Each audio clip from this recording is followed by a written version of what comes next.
16번입니다. 민법상 공유에 관한 설명으로 틀린 것은 1번 공유자는 다른 공유자의 동의 없이 공유물을 처분하지 못한다. 5. 왜냐하면 공유물의 처분 변경은 전원의 동의가 필요하니까요. 2번 공유자는 특약이 없는 한 지분 비율로 공유물의 관리 비용을 부담한다. 물론 뭐죠? 맞는 지분이겠죠. 이 3번인데 자 이런 거 우리가 한번 생각해 봐야 돼요. 일단은 공유물에 관한 특약은 특별 승계인 새로운 소유자에게 미쳐요. 그죠? 만약에 자기가 싫으면 나중에 공유 지분의 과반수로서 바꿀 수는 있지만 그 전에 공유자 간에 이루어진 그 관리에 관한 특약은 새로 사가지고 들어가는 공유 지분권자에 당연히 효력이 미치는데 이 원칙인데 근데 보시면 이렇게 돼 있잖아요. 공유 지분권의 본질적 부분을 침해했대요. 무효입니다.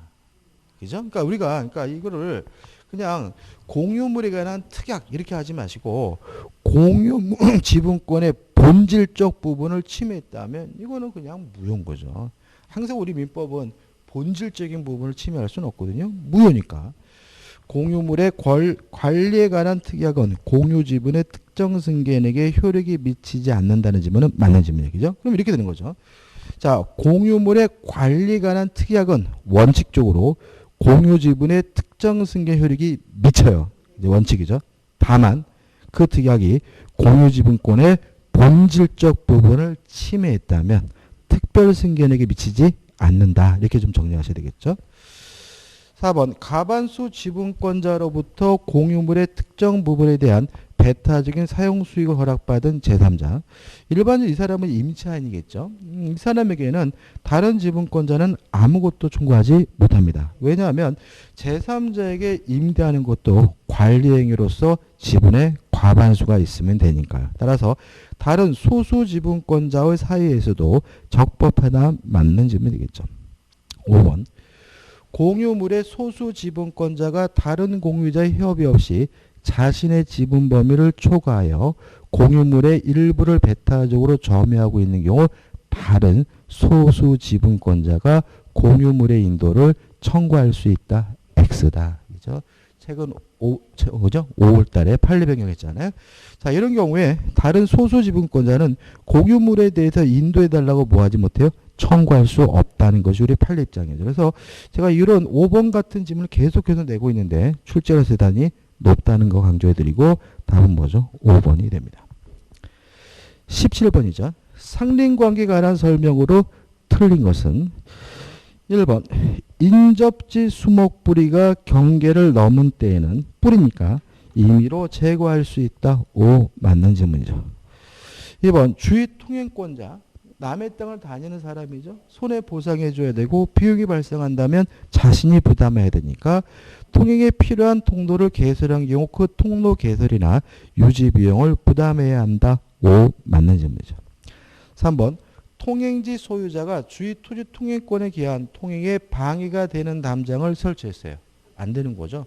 왜냐하면 주의 토지 통행권이 인정된다는 말은 남의 땅을 다닐 수 있다는 말은 땅 주인이 못 다니게 막을 수가 없다는 의미니까 통행지 소유자 그 철거 의무를 부담한다. 맞는 질문이 되겠죠. 4번 경계에 설치된 담이 상린자의 공유인 경우 분할 못하겠죠. 그죠? 뭐 의미 없어요. 상린자는 공유를 이유로 공유물 분할을 청구하지 못한다. 5 맞는 질문이죠. 답은 뭐죠? 5번입니다. 경계선 부근의 건축 시 경계로부터 반미터 이상 거리를 두어야 하는데 이를 위반했어요. 그럼 원칙적으로 철거 및 손해배상을 청구하는데 건물이 완성이 됐거나 공사 착수 후 1년이 경과된 경우에는 철거 청구를 하지 못하고 손해배상만 청구해야 되므로 건물이 완성된 후에도 건물의 철거를 청구할 수 있다는 질문은 X가 되고요. 답은 5번입니다. 18번입니다.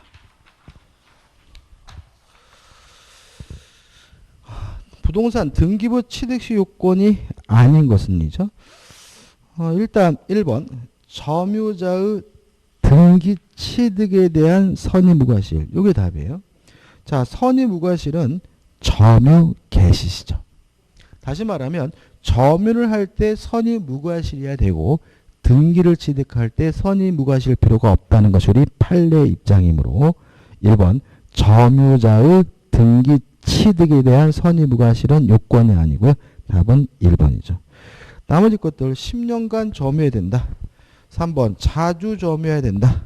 평온하고 공연한 점유해야 된다. 5번 10년간 등기해야 된다. 요건입니다. 19번입니다. 지상권에 관한 설명으로 옳지 않은 것은 1번 지상권자는 타인의 토지의 건물 기타 공작물이나 수목을 소유하기 위하여 그 토지에 사용할 권리가 있다. 5죠. 이건 뭐죠? 지상권의 개념이고. 2번 존속기간의 만료로 소멸됐으면요. 지상권자는 갱신을 청구할 수가 있고. 근데 조심할 것은 3번 해가지고 지상권이 소멸하게 돼 원칙적으로 뭘 해야 돼요? 원상 회복해야 된다는 것도 가져가야 되겠죠. 4번은 뭐 2년치의 지료를 지급하지 않으면 소멸을 청구할 수 있어요. 답은 5번입니다. 지상권은 자유롭게 양도할 수 있고 임대할 수 있고 담보로 설정할 수 있어요. 자유롭다라는 말은 지상권 설정자로부터 동의받을 필요가 없다는 얘기니까 동의를 얻어야 그 권리를 양도하거나 임대할 수 있다는 지문은 X고요. 또 하나 조심할 것은 이 규정은 강행 규정이기 때문에 특약으로도 뭐하지 못하죠? 배제하지 못한다는 것도 함께 기억해 두셔야 되겠죠. 20번입니다. 지역권에 관한 설명으로 옳지 않은 것은 1번 무상의 지역권 설정도 가능하고 2번 노역지의 불법 점유자는 지역권을 시효 취득할 수가 없겠죠. 3번이 답인데 자 수반성이 있죠. 지역권은 종된 권리입니다. 따라서 요역지상의 권리가 이전되면 지역권도 쫓아가요.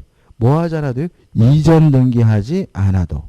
따라서 3번 지역권자 갑이 그 소유 토지 을에게 매도하고 이전 등기를 한 경우 특별한 사정이 없는 한 을은 지역권의 이전 등기 없이는 지역권을 취득하지 못한다. X고요.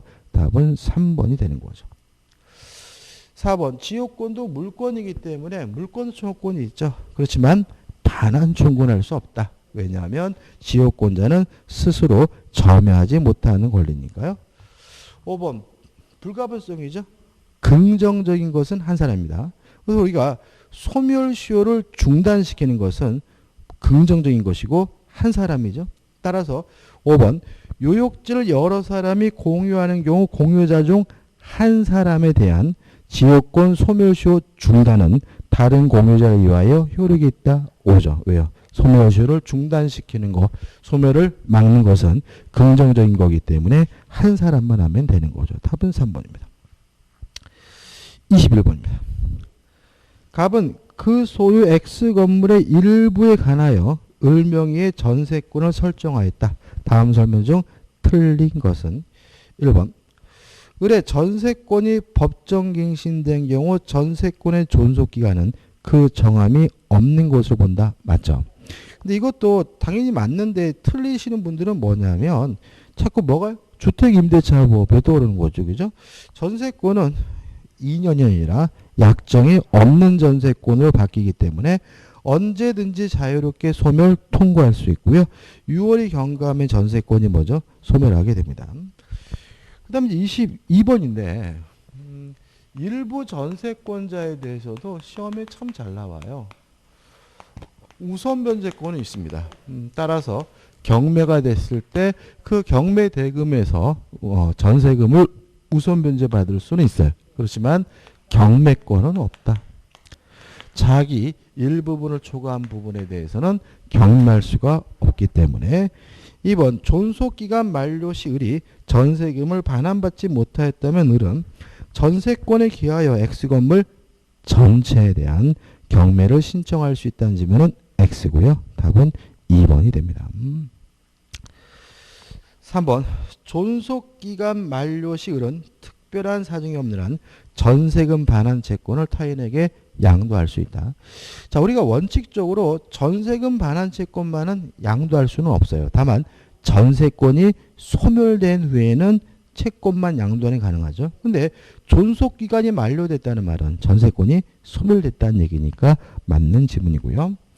4번 갑의 X 건물의 소유권을 병에게 양도를 했어요. 그러면 전세권은 새로운 소유자인 병에게 대항할 수 있고 전세금도 새로운 소유자인 병에게 받을 수 있습니다. 다시 말하면 전 소유자인 전세권 설정자에게는 전세금 반환을 청구할 수가 없다는 걸 기억해 두시고, 이렇게 이해하는 거는 뭐냐면 경매권이 있어서 그렇죠. 그러니까 만약에 반환을 청구했는데 안 줘요. 그럼 뭐 할 수 있어요? 경매할 수 있겠죠. 근데 이 경매가 이루어지게 되면 누구 부동산이 경매가 돼요?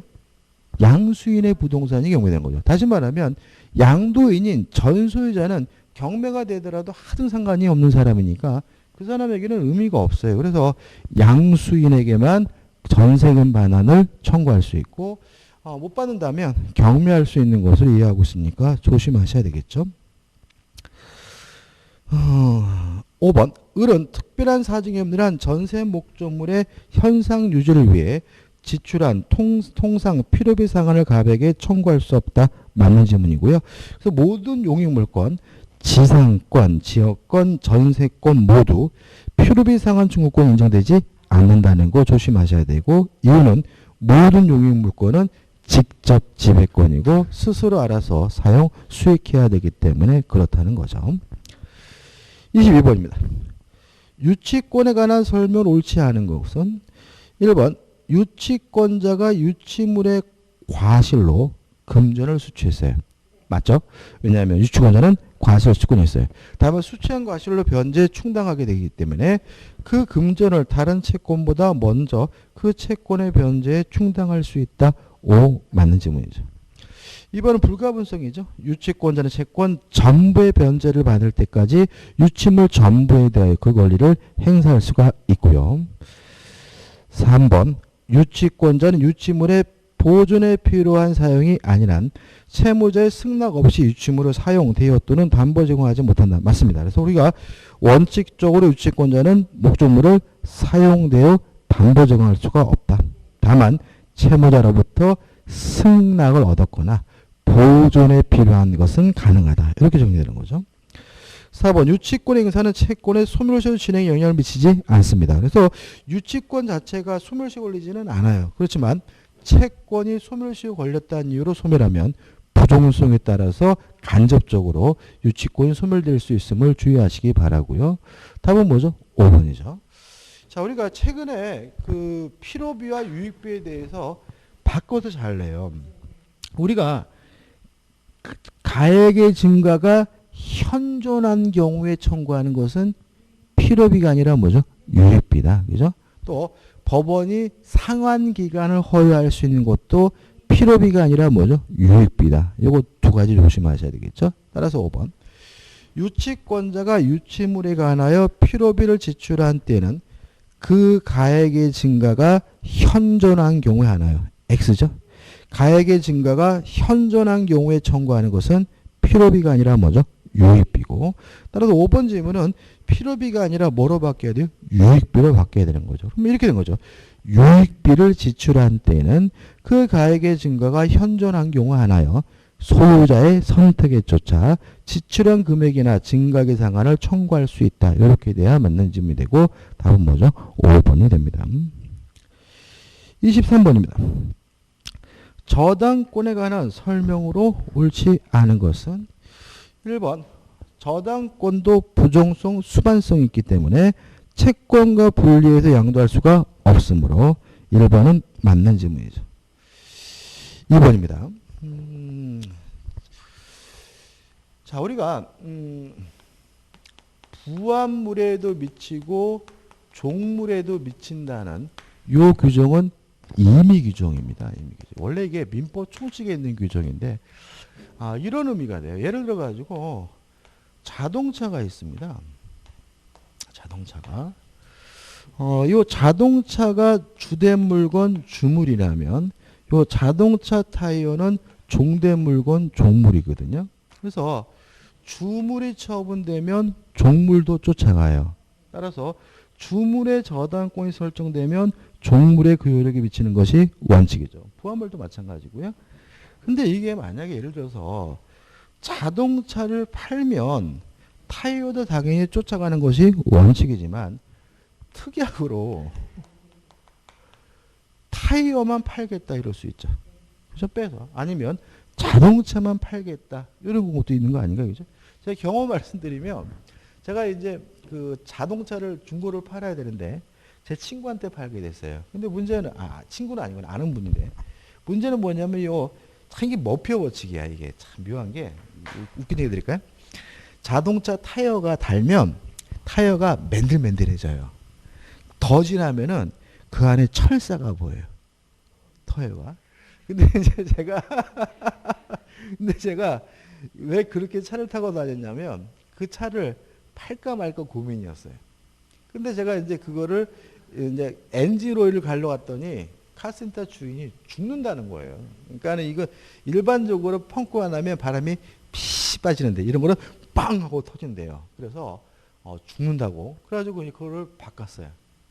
바꾸고 나서 열흘 만에 팔게 됐어. 얼마나 아까워, 그죠? 그래서 제가 팔면서 내가 이 타이어 열흘도 안 됐다. 가격 좀 쳐달라. 그랬더니 죽어도 안 된대. 그러면 내가 타이어 빼고 자동차만 팔겠다. 그랬더니 그러래요. 그러래요. 그러면서 뭐라고 하냐면 네가 타이어 빼놓으면 내가 자동차만 가져가겠다는 거야. 물론 특약을 했다면 그 특약은 뭐죠? 유효한 거죠, 그죠? 근데 하도 그러죠. 알때 짜셔야지 그냥 다 가져가라. 그랬던 기억이 나는데 아무튼 특약으로 뭐 할 수 있는 거예요? 배제할 수 있는 거예요. 그래서 요 저당권의 효력이 부합물 종물에도 미치지만 요 규정이 임의 규정이기 때문에 종물의 처분은 주문의 처분에 따른다는 민법 규정이 뭐라고요? 임의 규정이기 때문에 특약으로서 배제할 수 있다는 것이 우리 판례 입장이에요. 그러니까 이게 원래 우리가 알다시피 물권법의 규정은 대부분 강행 규정이잖아요. 근데 이거는 주물의 처분은 종물에 따른다는 규정은 민법 총칙에 있는 규정이에요. 원래 우리가 시험 범위가 아니기 때문에 공부를 안 해서 그런 건데 민법 총칙 규정이고 따라서 이거는 강행 규정이 아니라 임의 규정이라는 게 우리 판례 입장이에요. 따라서 다시 한번 보시면 2번 당사자는 설정 계약으로 다른 말로 하면 특약으로 저당권 효력이 부합물 또는 종물에 미치지 않는 거 정할 수 없다가 아니라 있다다. 왜냐하면 주물의 처분은 종물에 따른다는 민법 규정은 임의 규정이기 때문에 특약으로 뭐 할 수 있어요? 배제할 수 있기 때문에 하는 거죠. 답은 뭐죠? 2번입니다. 3번 저당권은 저당부동산의 멸실 훼손 또는 공용징수에 인하여 저당권 설정자가 받을 금전 기타 물건에 대하여도 이를 행사할 수 있는데 이거 우리가 물상대행이라고 하죠. 4번 저당권에 의하여 담보되는 지연배상은 원본의 이행기를 경과한 후 1년분에 한한다. 그죠? 이것도 꼭 기억해 두셔야 되고 물론 이자는 뭐죠? 무제한이죠. 그러니까 1년분에 하는 거 뭐만요? 지연배상금만 그런 거죠. 5번 건물에 대한 저당권은 그 건물의 소유를 목적으로 하는 지상권에도 미친다. 따라서 경락을 받은 사람은 건물에 대한 소유권뿐만 아니라 무엇도 지상권도 함께 취득하게 됨을 주의하시기 바랍니다. 답은 2번이죠. 24번입니다. 갑은 그 소유 나대지에 나대지 X에 을에 대한 채무 담보의 을명의 저당권을 설정하였다. 이후 병은 X 건물을 신축하여 소유하고자 갑으로부터 X를 임차하여 Y를 완성한 후 Y의 정명의 저당권을 설정하였다죠. 일단 우리가 두 가지를 좀 생각해 보시는데 저당권 설정 당시 건물이 없기 때문에 법정 지상권은 발생하지 않아요. 근데 일괄 경매권이 발생할 수 있느냐? 일괄 경매권이 인정되려면 저당권 설정 당시 뭐가 있어야 돼요? 건물이 있어야 되는 거죠. 그만 생각해 보자고요. 그래서 갑소유 나대지의 을 앞으로 토지에 대해서 저당권이 설정이 됐고 요 토지 임차인인 병이 X 건물을 뭐 했어요? 신축을 했죠. 따라서 건물의 소유자가 저당권 설정자인 갑이 아니라 병이기 때문에 일괄 경매권 인정되지 않은 상태죠. 자, 이런 상태에서 요 건물에 저당권이 또 설정됐죠. 정명의로 건물에 대한 저당권이 설정됐어요. 그럼 생각해 보자고요. 병은 건물에 대해서는 소유권이 있고 토지에 대해서는 뭐가 있는 거죠? 임차권이 있는 거죠. 그러면 건물에 관한 저당권은 토지 사용권에도 미치니까 요 저당권의 력은 어디에도요? 임차권에도 미칩니다. 따라서 요 정저당권자가 경매하게 되면 경락인은 건물의 소유권뿐만 아니라 토지 사용권이 뭐까지요? 임차권까지도 함께 취득하게 되는 거죠. 자, 틀린 것을 찾습니다. 1번. 을은 갑에 대한 채권과 분리하여 자신의 저당권을 타인에게 양도할 수 없다. 맞죠? 부종성, 수반성 때문이죠. 2번. 을이 X에 대한 저당권을 실행하는 경우 Y에 대해서 일괄 경매를 청구할 수 있다. X. 왜냐하면 일괄 경매권 인정되려면 저당권 설정자가 건물의 소유자 갑이어야 되는데 병이 소유자죠. 안 됩니다. 답은 2번이죠.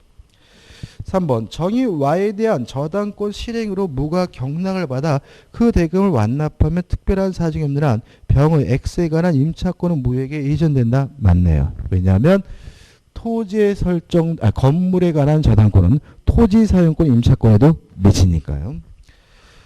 4번. 정의 Y에 대한 저당권이 실행되더라도 을의 저당권 소멸하지 않는다. 당연한 얘기입니다. 왜냐하면 이게 우리가 이런 건 뭘 노리는 거냐면 경매가 이루어지게 되면 모든 저당권은 무조건 소멸한다. 이걸 떠올리라는 거죠. 근데 지금 정의 경매한 건 건물이고요.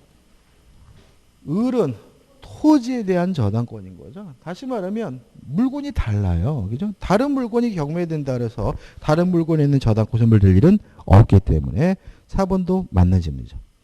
5번. 갑이 X를 매도하는 경우 을은 매매 대금에 대해 물상대위권을 행사할 수 없다. 5점.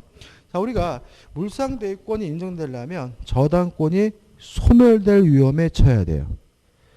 매도가 되더라도 매매가 되더라도 저당권 소멸될 위험이 없기 때문에 매매 대금에 대해서는 물상대위권 인정되지 않으므로 5번도 답이 될 수는 없는 거죠. 답은 뭐죠? 2번입니다. 이것도 이런 것들은 왜 어렵게 느끼냐면 이게 약간 낯설잖아요. 그죠? 그러니까 내용 자체는 새로운 건 아니거든요. 그래도 잘 틀리니까 꼼꼼하게 좀 봐야 되겠죠. 자, 25번입니다. 근저당권에 관한 설명으로 옳은 것만을 모두 고른 거예요. 일단 답은 5번이에요. 기역, 니은, 디귿, 리을 다 맞아요. 근데 이게 또 최근 출제의 영향인데 옳은 것을 찾아내놓고 다 옳은 거, 틀린 걸 찾는 거 다 틀린 거. 이거 잘나요.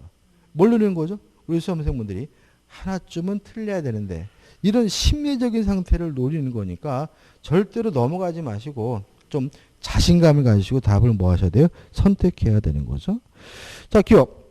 피담보 채무 확정 전 채무자가 변경된 경우 변경 후에 채무자에 대한 채권만이 당의 근저당권에 의해 담보된다. 맞는 지문입니다. 니은번.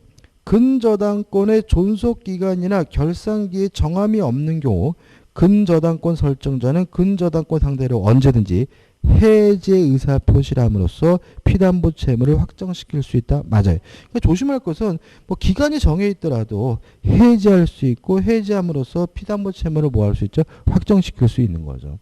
물론 이런 겁니다. 이게 어떤 거냐면 예를 들어 가지고 5년 상한으로 은행에서 대출을 받았어요. 근데 꼭 5년이 지나야 갚을 수 있느냐? 아니라는 거죠. 1년 만에 갚을 수 있어요. 1년 만에 가가지고 나 이거 대출금 갚겠어 그러면 중도상한 수수료는 받지만 이건 변제하고 말소시킬 수 있고요. 그러면 등기부에 뭐가 되냐면 해지로 인한 근저당권의 말소 이런 식으로 표시가 됩니다. 왜냐하면 대출 관계를 종료하겠다는 이게 뭐죠? 해지 의사 표시인 거죠. 그래서 기간이 정해졌든 안 정해졌든 해지하고 채권을 확정시키고 뭐 할 수 있는 거죠? 변제할 수가 있는 거죠. 디귿번. 근저당권자가 피담보 채무의 불이행을 이유로 경매 신청을 한 경우 경매 신청 시에 근저당권이 확정된다. 맞는 질문이죠. 물론 선순위 근저당권자의 채권의 확정 시기는 경락인이 경락대금을 완납한 때라는 것도 같이 기억해 두셔야 되겠죠. 1번 선순위 근저당권에 확정된 피담보 채권액이 채권 채굴 초과해요. 자, 한번 생각해 볼까요? 예를 들어 가지고 1순위가 갑 앞으로 근저당이 설정되어 있고요. 채권 최고액이 예를 들어서 1억이에요. 근데 실제 채권액은 얼마냐면 예를 들어서 1억 5천이다라고 가정을 해볼게요. 이런 상태에서 2순위로서 을 앞으로 뭐가 설정되어 있냐면 전세권이 설정되어 있어요. 그러면 이 전세권자는 저당권이 설정된 후에 권리를 취득한 사람이니까 제3취득자죠. 제3취득자고 따라서 변제하고 근저당권의 말소를 청구하는 것이 가능한데 이때 이 제3취득자 갚을 돈은 실제 채권의 1억 5천이 아니라 채권 채권이 얼마만요? 1억만 갚으면 되는 거잖아요. 왜 이런 권리를 인정해 주냐면 이렇게 돈을 갚으면 경매가 되더라도 전세권 소멸되지 않으니까요. 자, 이 상태에서 경매가 이루어지게 되면 얘는 소멸되고 얘보다 후순위 전세권은 무조건 뭐가 돼요? 소멸되니까 소멸당하지 않으려면 변제하고 말소를 청구해라 이런 얘기인 거예요. 근데 만약에 2순위가 또 다른 저당권자예요. 뭐 근저당권이든 뭐든 이런 경우 이거 인정하지 않습니다. 왜 그러냐면 어차피 경매가 이루어지게 되면 을은 무조건 뭐가 돼야 돼요? 소멸돼야 되잖아요. 그러니까 아까는 전세권은 돈을 갚으면 소멸되지 않을 가능성이 있으니까 갚을 권리를 인정해 주지만 경매가 이루어지는 게 얘는 어떻게 해요? 무조건 소멸돼야 되는 것이니까 얘한테는 이런 거 인정되지 않아요. 따라서 제3취득자가 저당권자라면 제3취득자가 아닌 거예요. 이거 조심하셔야 돼요. 따라서 계속 보시면 선순위 근저당권에 확정된 피담보 채권액이 채권 채굴을 초과하는 경우 누구죠? 후순위 근저당권자가 선순위 근저당권자의 채권 채고액을 변제하더라도 선순위 근저당권 소멸을 뭐 할 수 없습니까? 청구할 수 없다라는 것이 우리 판례의 기본적 태도입니다. 따라서 다 맞는 지문이고 좀 까다롭게 있을 수 있으면 다 중요한 것들 최근에 잘 되는 지문이니까 좀 확실하게 기억해 두시기 바랍니다. 26번이죠. 계약의 성립에 관한 설명으로 옳지 않은 것은 1번 당사자 간에 동일한 내용의 청약이 상호 교차됐어요. 그럼 우리가 교차 청약에 의한 계약 성립이고 언제 계약이 성립되느냐? 양청약이 상대방에게 도달한 때 계약이 성립한다. 맞는 질문이죠. 2번 모든 의사표시는 도달된 후에는 처리할 수가 없으니까 2번 청약자가 청약을 한 뒤에는 이를 임의로 처리하지 못한다는 질문은 기본적으로 맞는 질문이고요. 3번 관습에 의한 승낙의 통지가 필요하지 아니한 때 이건 뭐예요? 의사 실현에 의한 계약 성립이죠. 뭐 시내버스를 탄다, 책에다 이름을 적는다, 음식을 먹는다. 계약은 승낙의 의사표시로 인정되는 사실이 있는 때 성립한다. 맞는 질문이죠. 4번 매도인의 청약에 대하여 매수인이 조건을 붙여 승낙을 했어요. 그러면 뭐죠? 새로운 청약이죠. 그러니까 새로운 청약이니까 매도인의 청약은 없어진 겁니다. 따라서 그 매도인의 청약은 실효된다. 맞는 질문이죠. 5번 격지자 간의 계약은 승낙의 통지가 상대방에게 도달한 때 성립한다. X. 계약이 성립된 시점은 승낙의 통지를 발신한 때죠. 틀렸어요? 4번 찍으셨지? 4번이에요? 몇 번 하셨어요? 2번이요? 이게 왜 2번을 찍게 되는 건지 아시죠? 뒤를 못 본 거지 뭐. 이게 2번을 찍는 이유가 있어요. 아닌데 도달한 뒤에 처리하지 못하는데 그죠? 그러니까 청약을 한 뒤에는 틀렸다 이렇게 하는 거죠. 그죠? 그러니까 이게 몽뚱그려서 물어보는 거예요. 그죠? 넓은 개념이기 때문에 2번이 뭐 무조건 틀렸다 할 수는 없는 거죠. 그죠? 근데 아마 이쯤 오면 이제 시간이 쫓기고 있기 때문에 D를 안 읽어서 틀리는 거죠. 27번입니다.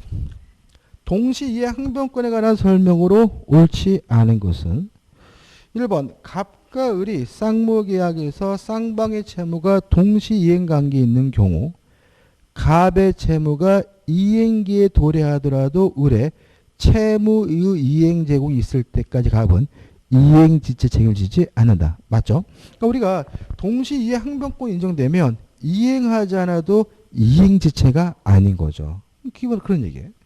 2번 상대방의 채무는 변제기 있지 않고 자기의 채무만이 변제기 있는 경우 이 사람은 뭐예요?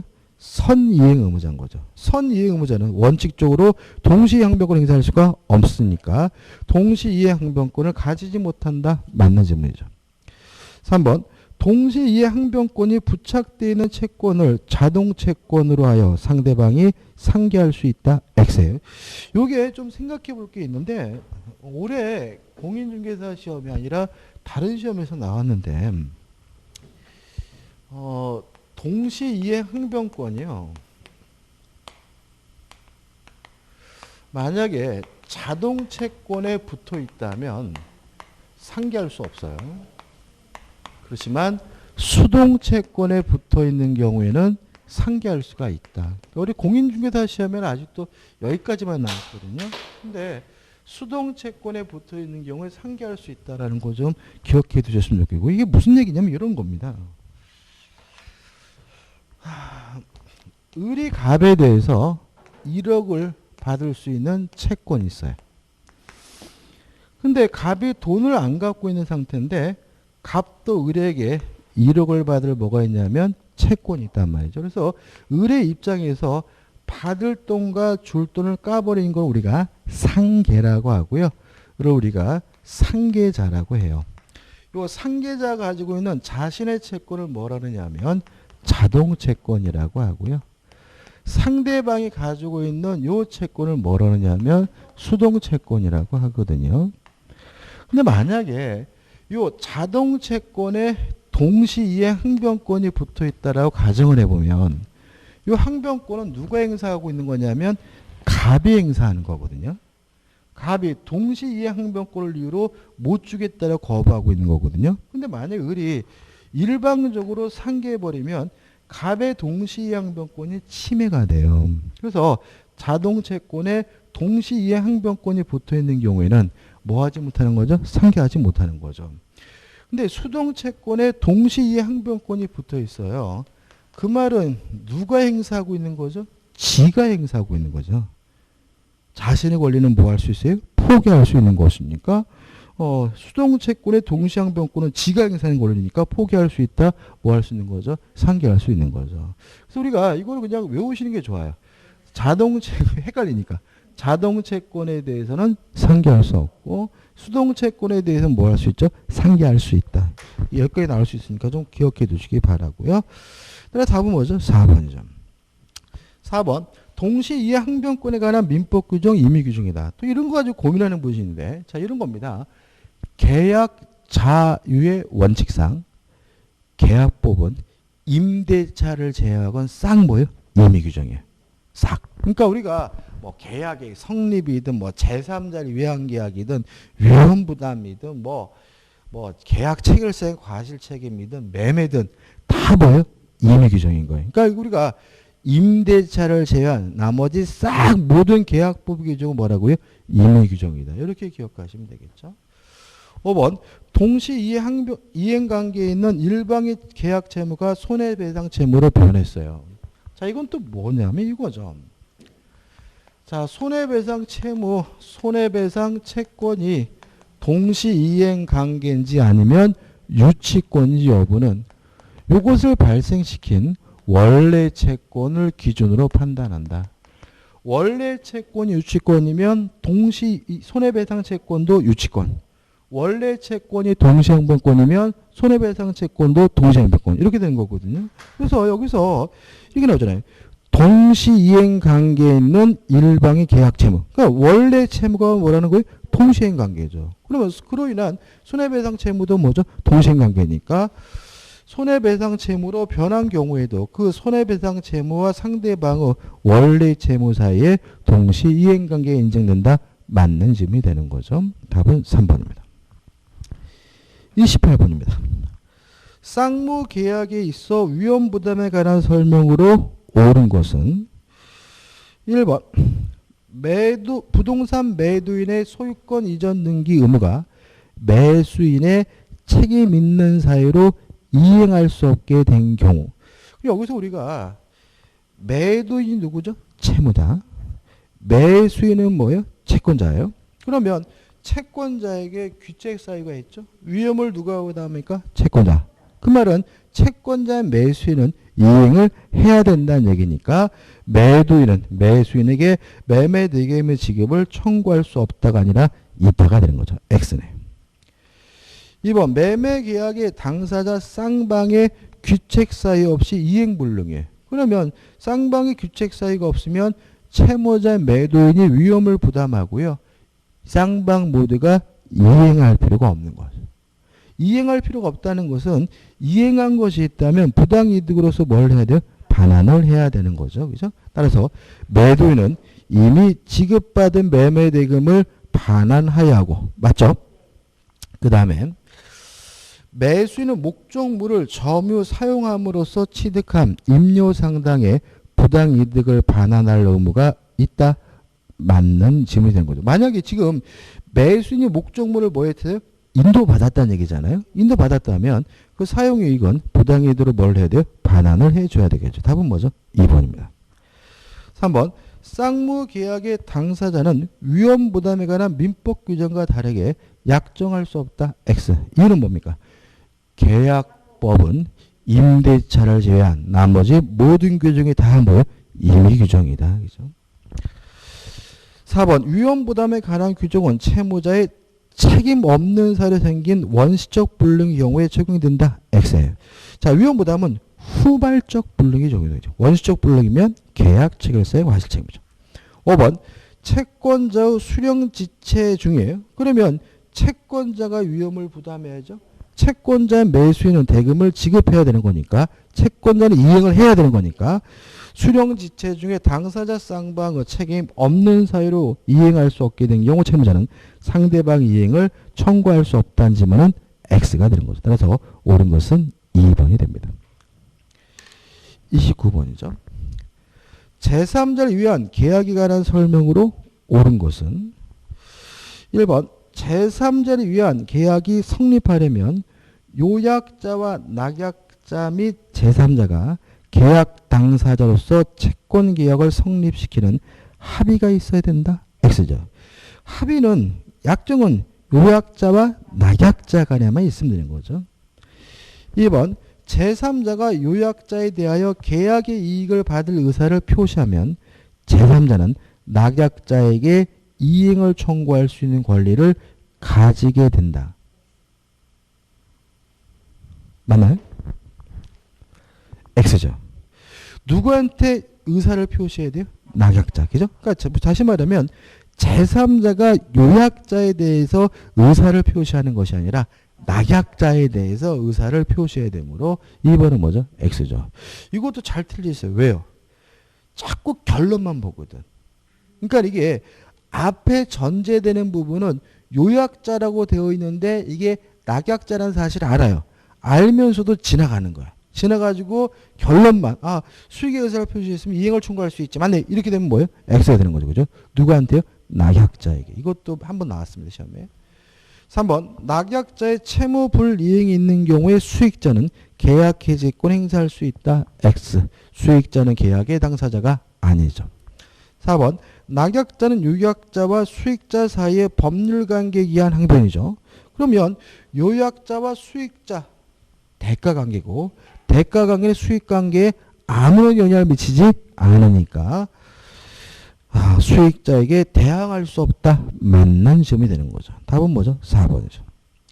5번 요약자는 수익자 사이의 대가관계죠. 대가관계는 수익관계에 아무런 영향을 미치지 않으니까 대가관계가 부존재함을 이유로 자신이 기본관계에 기하여 낙약자에 부담한 재무이행을 거부할 수 있다. X. 거부할 수가 없다죠. 그러니까 이 4번과 5번은 같은 취지니까 좀 곰곰이 되짚어봐야 될 것 같은데요.